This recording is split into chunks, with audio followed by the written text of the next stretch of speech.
مرحبا، كيفكن عيلتي الحلوة؟ شو الأخبار؟ طمنوني عنكن، اشتقت لكم كتير وقد الدنيا كلها والله، ورجعت لكم بفيديو جديد.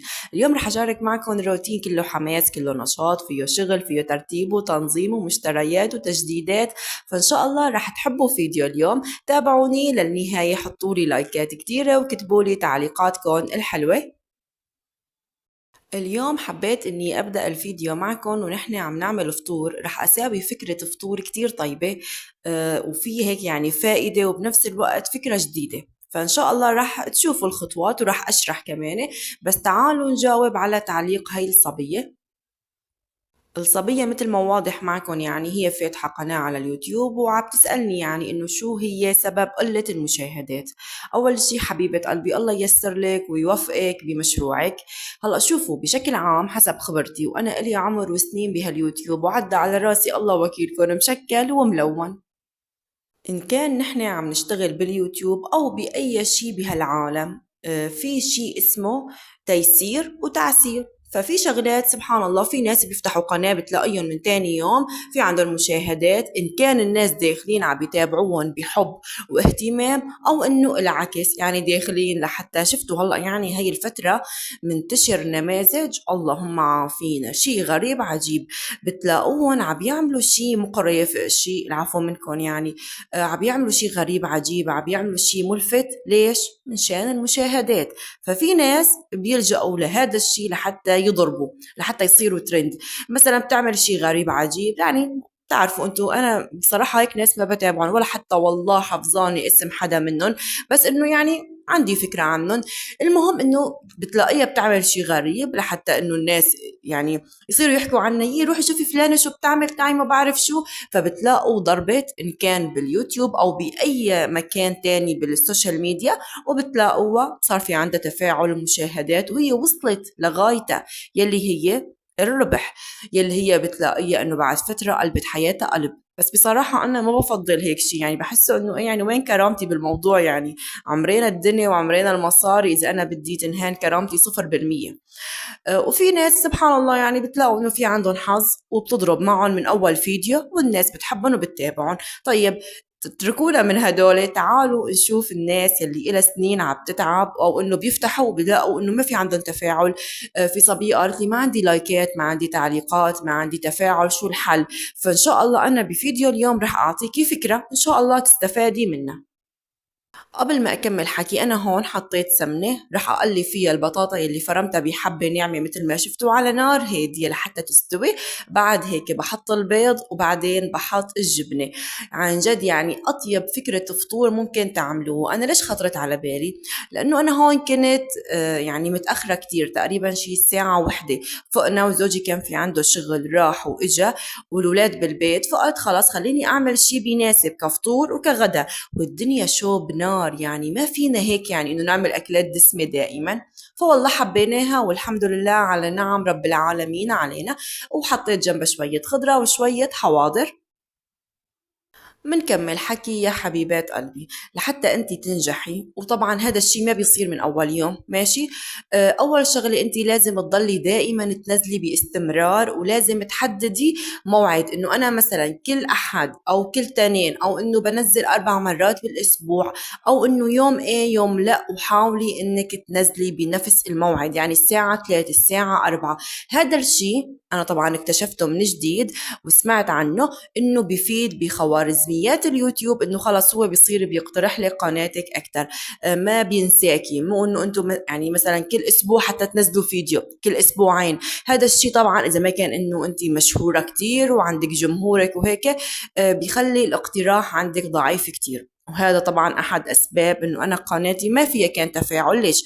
انا من الناس اللي ما فيني اقلكم انه انا كل اسبوع بدي انزل فيديو، او انا كل تنين وخميس بنزل فيديو. بس احكي هيك بيصير عندي كل كوارث الدنيا ومصائب، وحتى اذا كنت حتى مصوره ومخلصه بيروح النت، ما بتتيسر معي، ما بعرف ليش. هو حظ، هو نصيب، هو يعني شيء ان شاء الله يكون خير بحقي، الله اعلم. طبعا انا رضيانه وفرحانه والحمد لله على كل الحال، هذا هو نصيبي وما فيني اخذ شيء من هالدنيا الفانية غير نصيبي.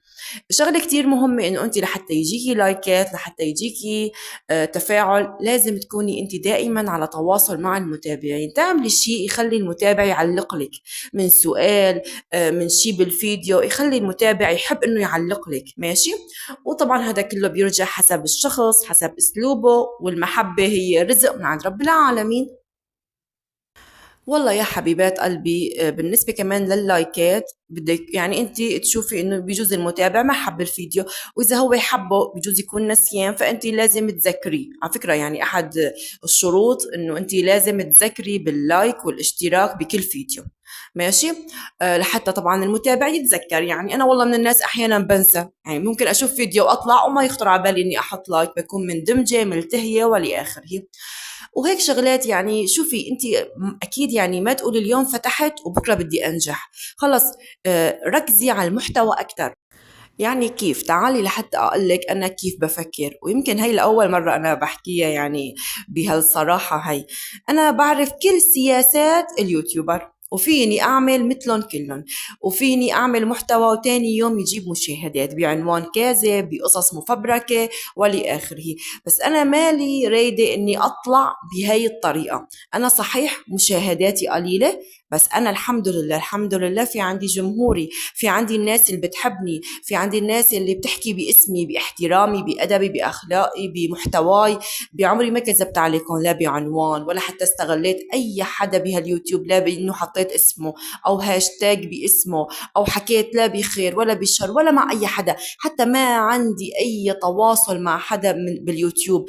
طلعت من هاليوتيوب كله الحمد لله بمحتوى محترم وبرفيقة وحدة، هي صارت أختي الرابعة. سبحان الله. يعني حتى أنا ما بعد إنه هي إنه من اليوتيوبر، لا هي صارت أختي. فيعني هي ما لها علاقة باليوتيوب، بس اليوتيوب هو كان السبب بأنه عرفني عليها. الحمد لله، الله يحميها ويسعدها. فيا حبيبات قلبي، الفكرة مو أنه نحن اليوم ننزل فيديو وبكرة والله يجيب مشاهدات، لا. أنا بيهمني الناس ليش داخلة عم بتتابعني، يا ترى عم بتتابعني حقد ولا حسد ولا حب ولا إفادة ولا شو؟ أنا بكرة بدي أموت. دائما بقول إنه أنا بعد ما أموت يمكن ما ألاقي حدا يحذف القناة، يحذف الفيديوهات. هذا الشيء أنا جاهزة لأنه أقابل رب العالمين بهذا المحتوى، ما أنسأل على أعمالي. فهذا الشيء عندي كتير مهم. أنا أول ما بلشت فكنت شو أعمل؟ أضيف أغاني على فيديوهات الانستغرام. بس بعدين يعني قلت ما بقى بدي، ما راح أدخل بهذا الموضوع حلال وحرام وهيك، بس أنا خلص ما عاد بدي. والله هيك يعني مرة كنت قاعدة بهالليل بعد ما ناموا عيلتي، وقاعدة على تليفوني، وفجأة بيطلع لي فيديو قديم كتير من فيديوهاتي على الانستغرام. بلاقي انه انا طلعت التصوير ابدا ما حلو، الإضاءة ما حلوة، كان تليفون تعبان والبيت لسه ما فيه شي وهالحكي هذا. المهم وعليه غنية، قلت يا ترى هذا محتوى أنا تاركته بحسابي وفوق منه ذنوب كمان؟ والله وسهرت لكم لنص الليل ومسحت كل الفيديوهات يلي عليها أغاني، نظفت كل شيء. قلت يمكن بعد ما أموت ما ألاقي مين يحذف لي إياهم، فأنا بنظفهم بإيدي وبستغفر ربي. هو كان بصراحة جهل مني، يعني أنا بعترف أنا ما كنت عندي هالوعي هذا، ما عندي هالاطلاع هذا. طلعانة من صدمة كتير كبيرة بحياتي، مو صدمة، صدمات وكوارث ومصائب. فيعني ما كان وعي مني، فبصراحة وقتها حذفتهم. يعني ما عاد بدي، صرت انه مركزة اكثر انه انا بدي اقدم هذا الشيء بهي الصورة، هيك انا بشبه، هيك هذا الشيء بيريحني، هذا الشيء ستايلي، حبيت اني اعمله. وانا دائما بقولكم ما لي علاقه باي حدا غيري، بس انا بحكي عن نفسي. انه الواحد يعمل شيء ما يندم عليه بعدين. احكي خبريه عنك، عن زوجك، عن اهلك، عن قرايبينك، بعد ما تموتي ما تجرح حدا، وانت حتى عايشه ما تزعج حدا. لا من اولادي لما يكبروا ويصيروا شباب، ويمكن حتى يصيروا ابني اب وجد، ويجي حدا يحكي له معلومه او كلمه عني. فانت ركزي على هذا الشيء، ركزي على المتابع، ركزي على انك تهتمي بتفاصيل تريح المتابع من تصوير. بشوف كتير ناس مع احترامي لإلكم ولظروفكم الصعبة، والله ما في شي بهالدنيا إلا وعدى على راسي، بس دائما بحاول إني أركز إنه المتابع يكون مرتاح، ما تصوري شي يزعجه. يعني الفيديو لازم يكون مريح للعين، مريح للنفسية، من سمع، من مشاهدة، من كل شي. ركزي على هذا الشي، وما بتعرفي ايمت بيجيكي لحظة الفرج، لحظة السعادة. ودائما طبعا في قوانين، في مثل ما قلت لكم خوارزميات امشوا عليها، وان شاء الله يكون خير. ولا تقولوا ليش انا عم بعمل مثل فلانه وانا ما عندي مشاهدات وفلانه عندها مشاهدات. الشغل باليوتيوب هو رزق مثله مثل اي مجال تاني. يمكن نحن من زمان كان في عنا انه سوق شو اسمه، والله ما بعرف نسيانته. المهم انه هو بيبيع كل شي نايله وهالحكي هذا. فدائما نحن بنحب نشتري من عند هذا المحل. جاره يلي جنبه عنده نفس البضاعة، عمامي بتقولي لا انا ما بحب تعامله لهذا. مرة رحنا فكان صاحب المحل حيطة كرسي وانه هو بالصلاة، قعدنا عم نستناه لحتى طلع من الصلاة، وعمامي اشترت من عنده الشغلات اللي هي بدها اياهم ورجعنا على البيت. قعدنا بالشارع عم نستناه اكثر من ربع ساعة وجاره فاتح. تقول لي عمي طلعي عنده نفس النايلون، نفس الاغراض اللي انت بدك تشتريهم. تقول لي ما بدي، انا هذا ما بحب تعامله، ما بيراعيني، يعني تعامله مو منيح، اسعاره ما كويسه، بدي استنى هذا.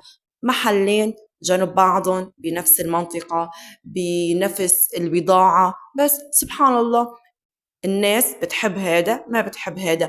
والله يا صبايا كل ما كنا نروح على السوق، هلا والله هيك خطرت على بالي قبل ما افتح التسجيل ما كنت متذكرتها. فدائما هذا في عنده زحمة وهداك حاطط حاله وقاعد. سبحان الله، هذا رزق من عند رب العالمين. يمكن رب العالمين ما رزقه لهذا الشخص بهذا الشيء، رزقه من غير مكان. فسبحان الله هو وحده يلي قسم الأرزاق بين عباده.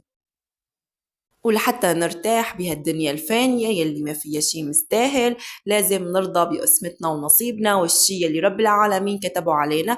ربنا هو العدل، هو أدرى بالشي يلي هو خير بحقنا، والحمد لله على كل حال. حبي هذا الشغل اشتغلي فيه وكملي، قولي يا رب ارزقني، يا رب يسر لي، وما بتعرفي ايمت بيجيكي الفرح والرزق.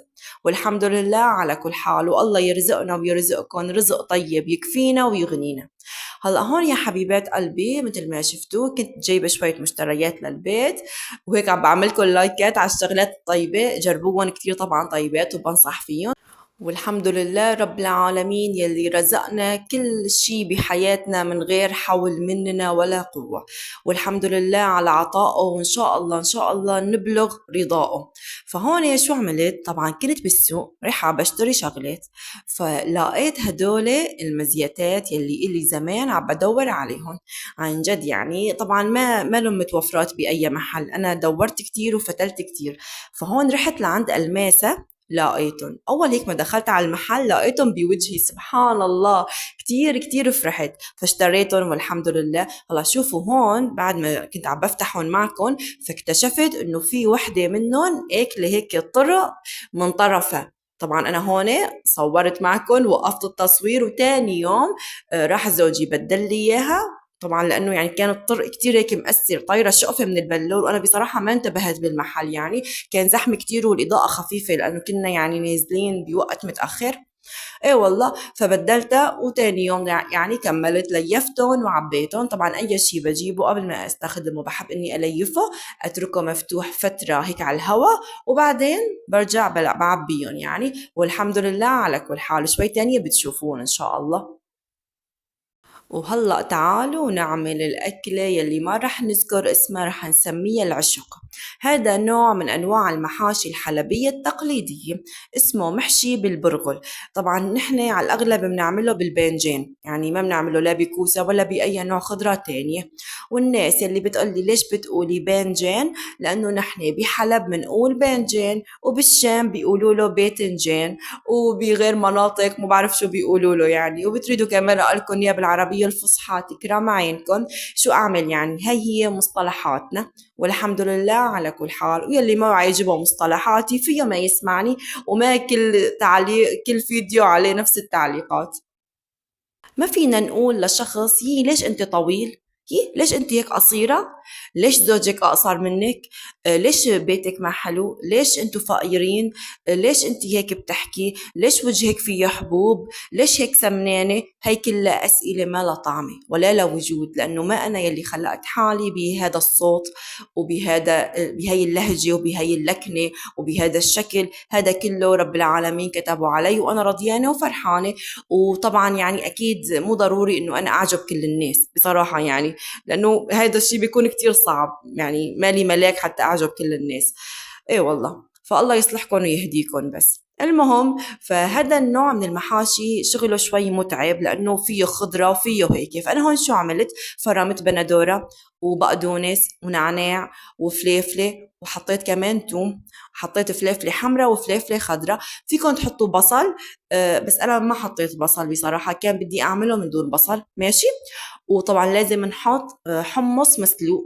يمكن البعض يلاقيها إضافة غريبة، بس على فكرة هو يلي بيعطي الطعمة المميزة، سبحان الله. وبعد هيك منحط البرغل الخشن، طبعا حصرا لازم يكون برغل خشن مو برغل ناعم. طبعا لازم كمان نحمصه، انا هون حمصته حتى هيك اخذ لون هيك اخذ الريحه، فاحت ريحته بتجنن يعني، هيك لون ذهبي خفيف مو كتير. وبعدين حطيت دبس بندوره، دبس فليفله، دبس رمان، ملح، نعناع ناشف، وحطيت كمان فليفله حمراء رش، وحطيت دهنه. وفيكم كمان تحطوا لحمه، نحن بنحب نحط له يا سمنه يا دهنه. أنا هون حطيت له دهنة، حطيت دهنة بأرض الطنجرة وحطيت كمان دهنة بقلب الحشوة، وطبعا والبهار. إن شاء الله ما أكون نسيت شي. وشوفوا هيك الحشوة كيف ريحتها كانت بتجنن. هون كان ابني الله يحميه قاعد جنبي، فقال لي ماما قبل ما يستوي الريحة بتجنن، سبحان الله. ايه والله. طبعا انا قبل بيوم بالليل كنت حفرة الباذنجان كله، غسلته كتير منيح مثل ما واضح معكم وحيطته، وبلشت اني هون احشيهم. طبعا يعني هو اخذ معي بين انه كل شي ساعتين تحضير. هلا في ناس بيطبخوا الخضرة، يعني انه بيقلوا البصلة والثوم والفليفلة بعدين بيحطوا البندورة وهيك يعني. انا بحب اني احطها هيك مثل ما هي، واحيانا بعملها يعني، بس حسيت هي الطريقة اطيب يعني اقرب لقلبي. وبعد هيك طبعا بحب اني احمص البرغل. وكمان مرة جربته بانه ما حمصته، يعني ما كتير فرقت الطعمة، بس انه هيك اطيب. كمان فيكن تعملوا نفس هدول المقادير، بس انه تحطوا بدل البرغل فريكة، ماما بتعمله كمان بيطلع بجنن. هون بعد ما طبقته بالطنجرة بحط له نعناع ناشف ودبس بندورة وملح وبس، ما بده اي شيء. وبعد هيك بنطبخه، وشوفوا كيف الشكل كان بيفتح النفس. والحمد لله انه رب العالمين يسر لي وقدرني وقواني. وهلأ تعالوا نجاوب على تعليق هاي الصبية. مثل ما واضح معكم التعليق، انتوا قرأوا وأنا بجاوب من شان الوقت. شوفي لقلك حبيبة قلبي، هاي الحياة ما فيها شي بيصير معنا بسهولة، ولا بنوصل للشي اللي بيريحنا بسهولة. اسمعي مني ولا تسكتي على حقك، لا تسكتي على الضرب والإهانات والحرمان. حاولي انك تلاقي طريقة بالكلام، بانك تدخلي حدا كبير من العيلة، بانك تروحي عند اهلك وتخلي اهلك يلاقوا لك حل مع زوجك. مو دائما السكوت هو حل، السكوت هو حل، هو مريح بس مو دائما. ليش يعني؟ انا كمان روح، انا انسانه، بدي اروح بدي اجي طبعا يعني كله بالمعقول. احيانا الوحده بتكون بحاجه لانه تفتح الباب وتطلع، تروح عند اختها، تمشي بالشوارع، تعمل اي شيء. الحياه بدها صبر وبدها كمان تضحيات. ومثل ما قلت لك يعني لما بيكون هيك الرجال عقله شوي صعب، في اولاد، في عمر مضي، الواحد بده شوي يطنش عن كتير شغلات. بس يعني لا تسكتي، لا تسكتي، ولا تسمحي لحدا يمد ايده عليكي، ولا تسمحي لحدا يقمعك طالما انه انت مالك غلطانه. دائما بالسياسه حسب انت شوفي زوجك كيف هواه، كيف فيكي تجي معه على اي موجه، حاولي انك تلاقي حل معه باي طريقه كانت. مثل ما قلت لكم بكتير فيديوهات، ما في باب الا وفي له مفتاح، حتى لو كان مفتاحه معقد نادر صعب الوصول له، بس اكيد في له مفتاح. حاولي انك توصلي لهذا المفتاح. صدقيني يمكن يعني انت اول شيء تلاقي معاناة، طبعا بده خطوات، بجوز يمكن بده وقت طويل، بس بعدين بتوصلي. حسب زوجك كيف بيجي، ماله أبدا، يعني أبدا ما في أي أسلوب، أي طريقة خرج الواحد يتفاهم معه فيها بالكلام. أحيانا يمكن يكون لما الواحد يوصل يكبر الموضوع، قال إذا ما كبرت ما بتصغر، حاولي إنك تلاقي حل. بس إنه عمر كامل يمشي بهاي الطريقة والله صعب. الله يقويكي ويصبرك يا حبيبة قلبي. ادعي، اطلبي من رب العالمين، بإيده القلوب، هو يلي بيقلب العقول والقلوب. الله يقلب له قلبه وعقله لحتى يكون إنسان محترم، منيح معك، حنون، يخاف الله فيكي بكل تصرف. زوجك يعني بعيد شوي عن رب العالمين، حاولي انك تقربيه، سمعيه احاديث، سمعيه شيء يخليه يخاف من انه شيء هو غلط عم يعمله. حاولي انك تقعدي انت وياه وتحكوا، هاي الدنيا فانية، ما محرزة نطلع منها بذنب واحد، بان نكون ظالمين الشخص اللي هو شريك حياتنا. فالله يصلحه ويهديه، الله يحميكي ويقويكي ويكون معك. حاولي يا حبيبة قلبي، اسعي وجاهدي، ما في شي بهالدنيا بيصير بسهولة. كمان رح أدعي لك، ويا ريت كمان كل الصبايا، كلكم يا صبايا ادعوا لكل حدا فينا إنه رب العالمين يريح باله وقلبه ويجبر بخواطرنا جميعا ويصبرنا على ما كتب علينا. وادعي انه رب العالمين يلين قلب زوجك، لانه القلب القاسي ما في اصعب منه، والقلب الحنون الطري اللي دائما هيك بحالة خشوع وبخاف من رب العالمين بكل تصرفاته، هذا القلب ما في احلى من التعامل معه. فالله يجعل قلوبنا طرية ولينة، ويجعلنا ما نعيش بهالدنيا ونطلع منها الا ونحن مجبورين الخاطر ونحن مقابلين رب العالمين بوجه ابيض. ادعي يا حبيبة قلبي، بصلاتك بسجودك كتري من الدعاء. لحظة قادرة إنه تغير كل شيء، وهي هي اللحظة بإيد رب العالمين. فادعي له واطلبي منه، وإن شاء الله رب العالمين رح يريح قلبك وخاطرك ويفرحك ويعطيكي سؤالك.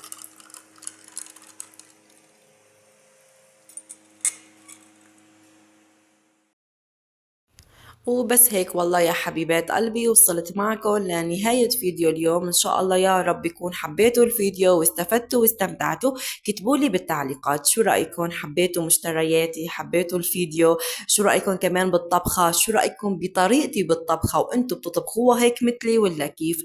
كل تفصيل بالفيديو أنا تعبانة عليه، رسمته ببالي ومنفذته، اخد مني وقت وجهد وساعات من التصوير، فبيهمني إنه أسمع رأيكم. ويا حبيبات قلبي تعليقاتكم هي الشيء الوحيد يلي بيعطيني الدافع للاستمرار بانتظاركم. وإن شاء الله تضلوا بأمان وراحة بال. سلامات.